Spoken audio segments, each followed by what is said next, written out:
First-order logic is a collection of formal systems used in mathematics, philosophy, linguistics, and computer science. It is also known as first-order predicate calculus, the lower predicate calculus, quantification theory, and predicate logic. First-order logic uses quantified variables over objects. This distinguishes it from propositional logic, which does not use quantifiers. A theory about some topic is usually a first-order logic together with a specified domain of discourse over which the quantified variables range. Finitely many functions from that domain to itself, finitely many predicates defined on that domain, and a set of axioms believed to hold for those things. Sometimes, theory is understood in a more formal sense, which is just a set of sentences in first-order logic. The adjective first-order distinguishes first-order logic from higher-order logic in which there are predicates having predicates or functions as arguments, or in which one or both of predicate quantifiers or function quantifiers are permitted.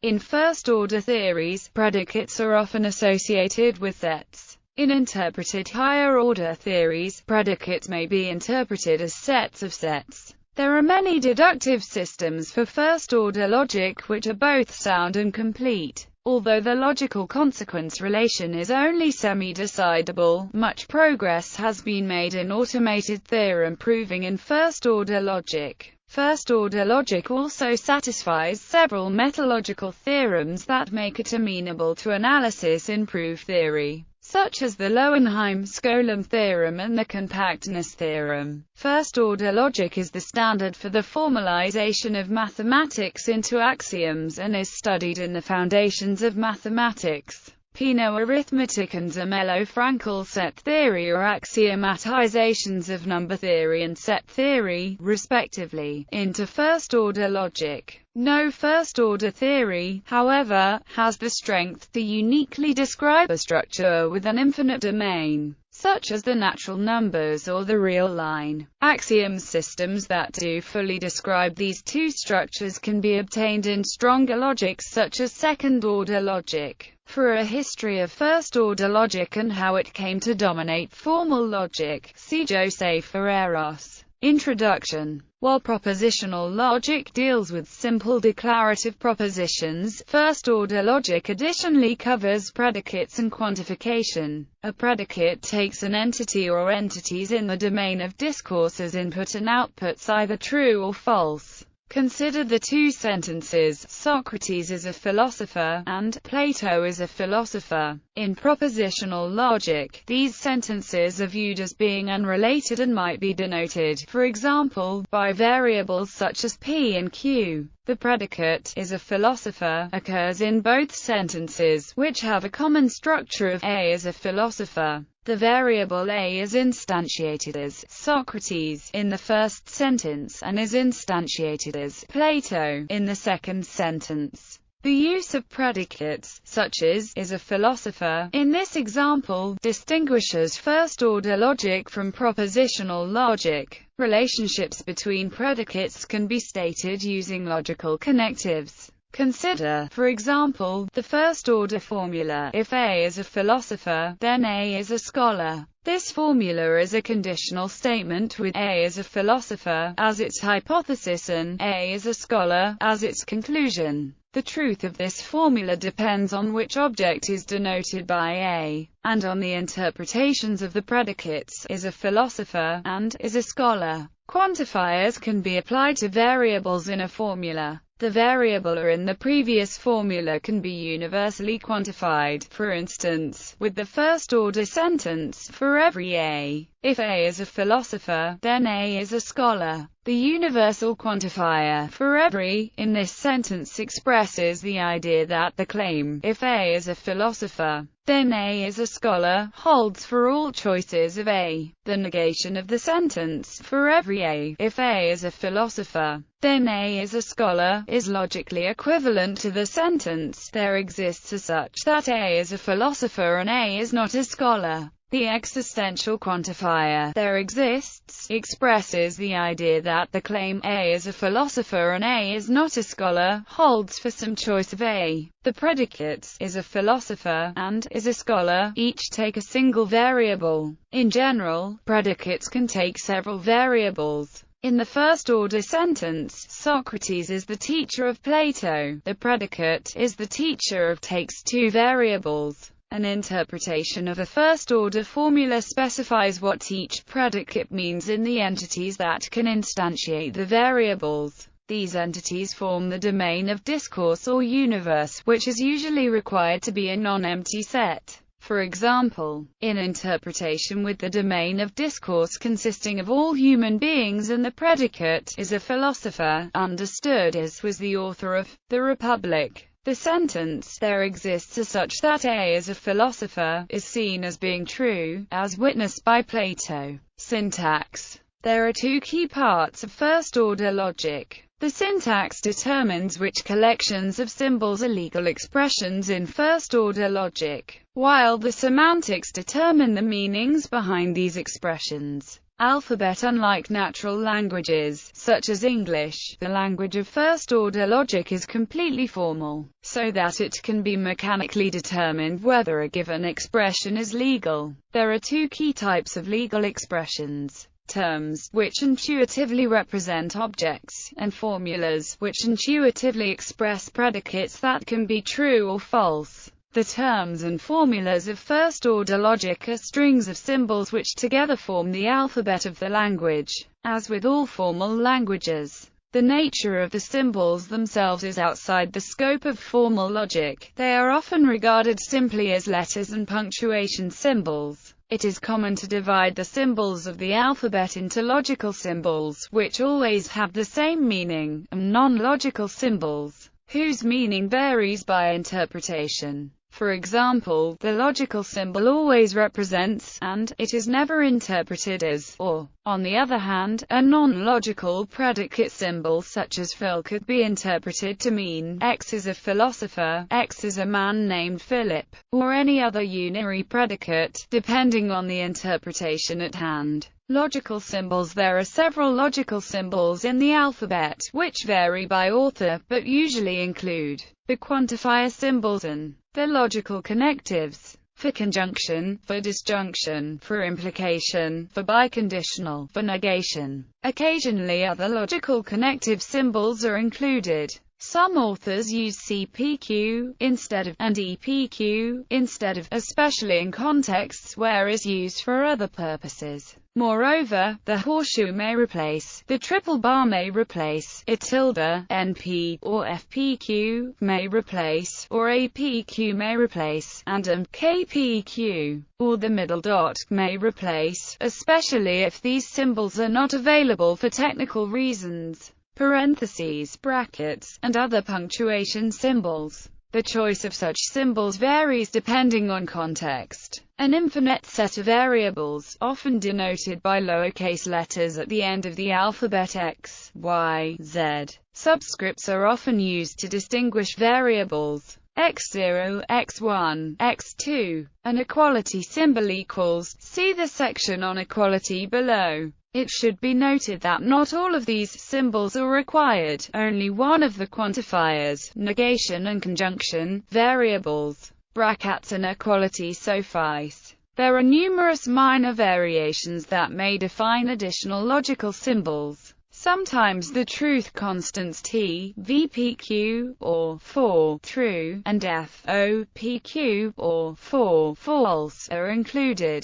Without any such logical operators of valence 0, these two constants can only be expressed using quantifiers. Sometimes additional logical connectives are included, such as the Sheffer stroke, DPQ, and exclusive or JPQ. Non-logical symbols. The non-logical symbols represent predicates, functions and constants on the domain of discourse. It used to be standard practice to use a fixed, infinite set of non-logical symbols for all purposes. A more recent practice is to use different non-logical symbols according to the application one has in mind. Therefore, it has become necessary to name the set of all non-logical symbols used in a particular application. This choice is made via a signature. The traditional approach is to have only one, infinite, set of non-logical symbols for all applications. Consequently, under the traditional approach there is only one language of first-order logic. This approach is still common, especially in philosophically oriented books. For every integer n0 there is a collection of nary, or n-place, predicate symbols. Because they represent relations between n elements, they are also called relation symbols. For each arity n we have an infinite supply of them. Pn0, Pn1, Pn2, Pn3. For every integer n0 there are infinitely many nary function symbols. Fn0, Fn1, Fn2, Fn3. In contemporary mathematical logic, the signature varies by application. Typical signatures in mathematics are 1 times or just times for groups, or 0, 1 plus times less than for ordered fields.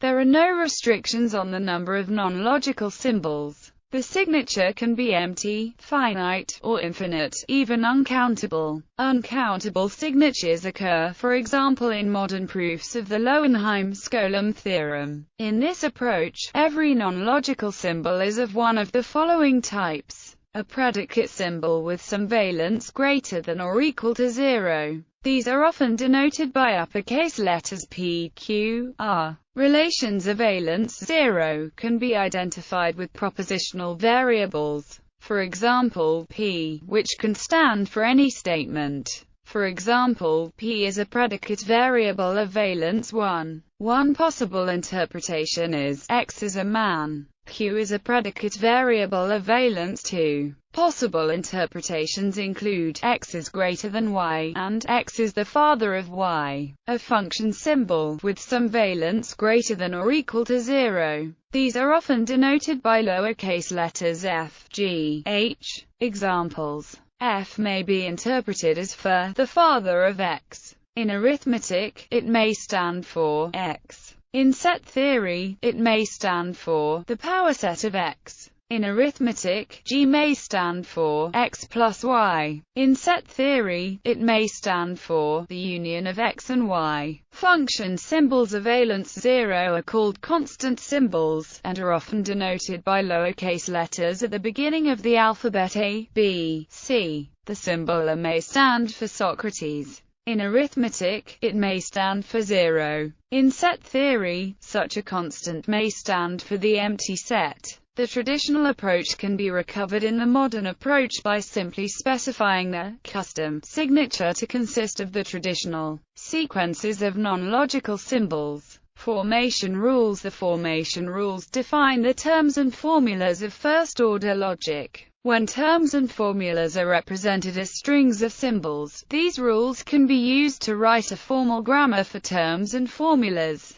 These rules are generally context-free, except that the set of symbols may be allowed to be infinite and there may be many start symbols. For example, the variables in the case of terms. The set of terms is inductively defined by the following rules. Variables. Any variable is a term. Functions. Any expression f of n arguments is a term. In particular, symbols denoting individual constants are 0 ary function symbols, and are thus terms. Only expressions which can be obtained by finitely many applications of rules 1 and 2 are terms. For example, no expression involving a predicate symbol is a term. Formulas. The set of formulas is inductively defined by the following rules. Predicate symbols. If P is an nary predicate symbol and T1, Tennessee are terms, then P is a formula. Equality. If the equality symbol is considered part of logic, and T1 and T2 are terms, then T1 equals T2 is a formula. Negation. If phi is a formula, then phi is a formula. Binary connectives. If phi and psi are formulas, then is a formula. Similar rules apply to other binary logical connectives. Quantifiers. If phi is a formula and x is a variable, then n are formulas. Only expressions which can be obtained by finitely many applications of rules 1 to 5 are formulas. The formulas obtained from the first two rules are said to be atomic formulas. For example, is a formula if f is a unary function symbol, p a unary predicate symbol, and q a ternary predicate symbol. On the other hand, is not a formula, although it is a string of symbols from the alphabet. The role of the parentheses in the definition is to ensure that any formula can only be obtained in one way, by following the inductive definition. This property is known as unique readability of formulas. There are many conventions for where parentheses are used in formulas. For example, some authors use colons or full stops instead of parentheses, or change the places in which parentheses are inserted. Each author's particular definition must be accompanied by a proof of unique readability. This definition of a formula does not support defining an if-then-else function, i.e., where C is a condition expressed as a formula that would return A if C is true, and B if it is false. This is because both predicates and functions can only accept terms as parameters, but the first parameter is a formula. Some languages built on first-order logic, such as SMT-lib 2.0, add this. Notational conventions for convenience. Conventions have been developed about the precedence of the logical operators, to avoid the need to write parentheses in some cases. These rules are similar to the order of operations in arithmetic. A common convention is evaluated first, and are evaluated next. Quantifiers are evaluated next, is evaluated last. Moreover, extra punctuation not required by the definition may be inserted to make formulas easier to read. Thus the formula might be written as in some fields. It is common to use infix notation for binary relations and functions, instead of the prefix notation defined above. For example, in arithmetic, one typically writes 2 plus 2 equals 4, instead of equals 4. It is common to regard formulas in infix notation as abbreviations for the corresponding formulas in prefix notation. The definitions above use infix notation for binary connectives such as. A less common convention is Polish notation, in which one writes, and so on in front of their arguments rather than between them. This convention allows all punctuation symbols to be discarded.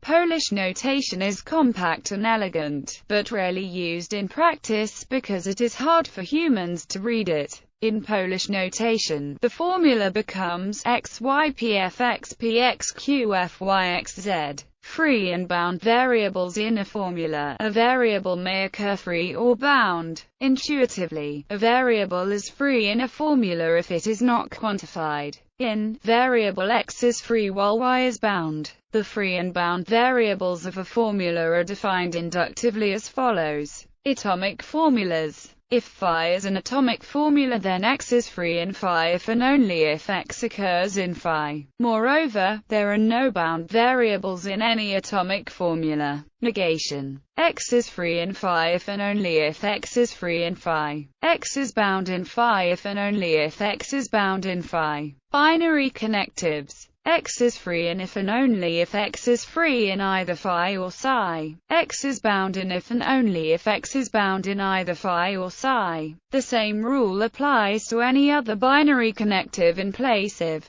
Quantifiers. X is free in y phi if and only if x is free in phi and x is a different symbol from y. Also, x is bound in y phi if and only if x is y or x is bound in phi. The same rule holds with in place of. For example, in x, y, q, z, x and y are bound variables, z is a free variable, and w is neither because it does not occur in the formula. Free and bound variables of a formula need not be disjoint sets. X is both free and bound in. Freeness and boundness can be also specialized to specific occurrences of variables in a formula. For example, in the first occurrence of x is free while the second is bound. In other words, the x in is free while the in is bound. A formula in first-order logic with no free variables is called a first-order sentence. These are the formulas that will have well-defined truth values under an interpretation. For example, whether a formula such as fill is true must depend on what X represents,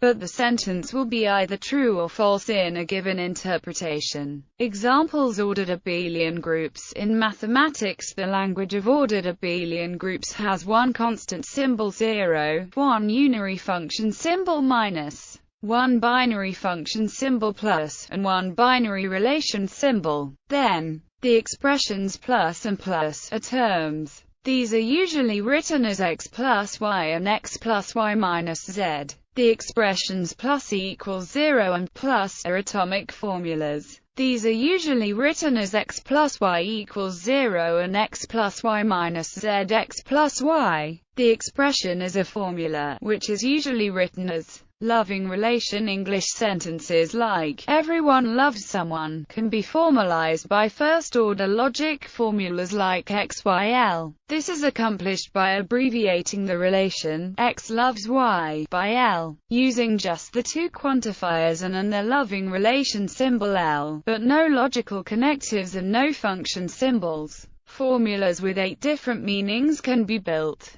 The following diagrams show models for each of them, assuming that there are exactly 5 individuals A, E who can love and be loved. A small red box at row X and column Y indicates L. Only for the formulas 9 and 10 is the model unique. All other formulas may be satisfied by several models. Each model, represented by a logical matrix, satisfies the formulas in its caption in a minimal way, i.e., whitening any red cell in any matrix would make it non-satisfying the corresponding formula. For example, Formula 1 is also satisfied by the matrices at 3, 6, and 10, but not by those at 2, 4, 5, and 7. Conversely, the matrix shown at 6 satisfies 1, 2, 5, 6, 7, and 8, but not 3, 4, 9, and 10. Some formulas imply others, i.e., all matrices satisfying the antecedent also satisfy the conclusion of the implication, e.g., Formula 3 implies Formula 1, i.e., each matrix fulfilling Formula 3 also fulfills Formula 1, but not vice versa. In contrast, only some matrices, which satisfy Formula 2, happen to satisfy also Formula 5, whereas others, also satisfying Formula 2, do not. Therefore, Formula 5 is not a logical consequence of Formula 2. The sequence of the quantifiers is important, so it is instructive to distinguish formulas 1, XYL, and 3, XYL. In both cases everyone is loved, but in the first case everyone is loved by someone. In the second case everyone is loved by just exactly one person.